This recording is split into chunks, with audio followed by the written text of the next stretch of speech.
The NAACP recently declared a travel advisory for Black people in Florida, highlighting concerns of discrimination and racial injustice as a reaction to new legislation that recently passed by their governor, Robert DeSantis.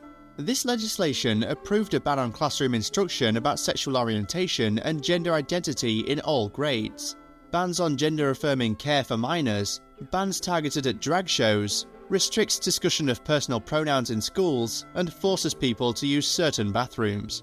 This isn't the first nor the last time we have seen an LGBTQ+ initiative disguise itself behind a Black organisation to fuel an agenda.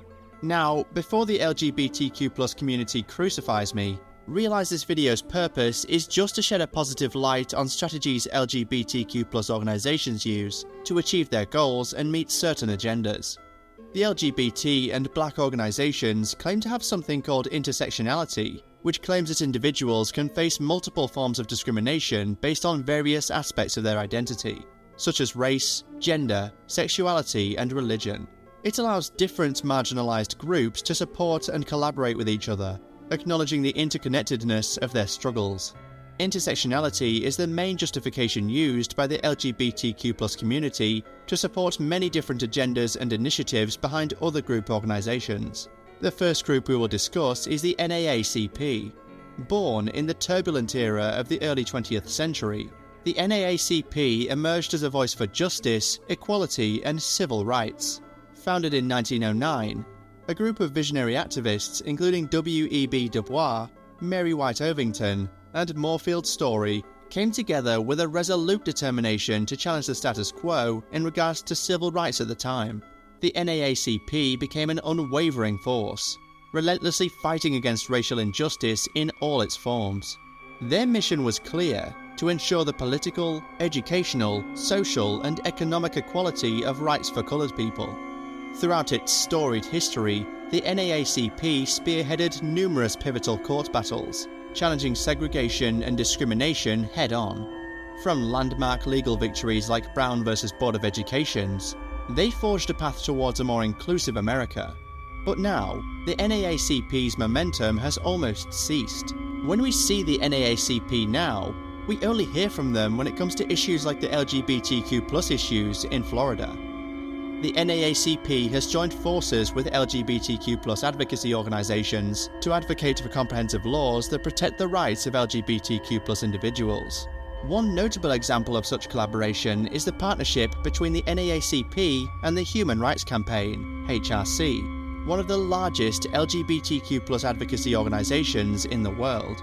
The NAACP and HRC have worked together on initiatives aimed at advancing LGBTQ+ rights and combating discrimination. For instance, they have jointly advocated for the passage of the Equality Act, a federal bill that seeks to provide explicit protections for the LGBT when it comes to employment, housing, public accommodations, education, and other areas. By combining their money, resources, expertise, and networks, the NAACP and HRC have built broad-based support for the legislation and promote its enactment into law. They also conduct educational programs, workshops, and town hall meetings in communities to inform people about LGBTQ+ issues and the importance of their anti-discrimination legislation. They also encourage community members to become advocates for LGBTQ+ rights by providing tools, resources, money, and training on effective advocacy techniques. This empowers individuals to engage with policymakers, participate in rallies and demonstrations, and contact their elected representatives to express support for LGBTQ+ agendas. But the NAACP is not the only Black organisation at the LGBT's disposal. The other main organisation is Black Lives Matter. Black Lives Matter is not just a phrase, it is a movement that has challenged the status quo and demanded change. Following the acquittal of Trayvon Martin's killer, activists and organisers like Alicia Garza, Patrisse Cullors, and Opal Tometi were moved to action. Garza posted a message on social media, using the phrase Black Lives Matter, which resonated with Cullors and Tometi, sparking a movement that would spread like wildfire. The hashtag Black Lives Matter gained traction, providing a platform for voices to be heard, stories to be shared, and support to be mobilised. Unlike the NAACP, the Black Lives Matter movement from the beginning was in bed with the LGBTQ. For one, the founders of Black Lives Matter are members of the LGBTQ+ community.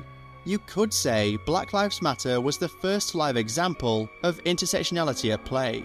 The leaders being someone who is rejected by society, them being LGBTQ and black has allowed them to see how society treats LGBT rejects and black rejects. While Black Lives Matter, BLM, has consistently advocated for the rights and equality of the LGBTQ+ community, it is important to note that the movement operates in a decentralized manner, with various chapters and local organizations leading their own initiatives.